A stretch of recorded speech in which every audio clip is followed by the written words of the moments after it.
School ও college পর্যায়ে থাকা সমস্যা নিয়ে কাজ করার কথা জানিয়েছেন জুলাই শহীদ স্মৃতি ফাউন্ডেশনের সাধারণ সম্পাদক ও বৈষম্য বিরোধী ছাত্র আন্দোলনের অন্যতম সমন্বয়ক সার্জিস আলম। বিকেলে পঞ্চগড়ের সদর উপজেলার শিক্ষার্থীদের সাথে মত বিনিময়ে তিনি আরও বলেন, তরুণ প্রজন্ম গণ অভ্যুত্থানে যে স্পিরিট নিয়ে অংশগ্রহণ করেছে তা যেন অব্যাহত থাকে।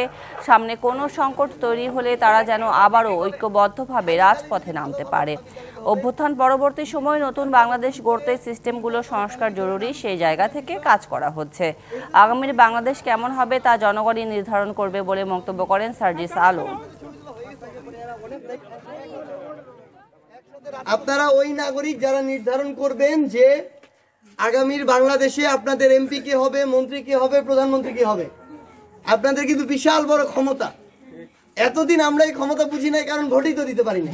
কোয়ালিটিফুল প্রজন্ম গড়ে তোলার জন্য কোয়ালিটিফুল টিচার লাগবে। এখন থাকলে আলহামদুলিল্লাহ, না থাকলে নিয়ে আসার ব্যবস্থা করতে হবে।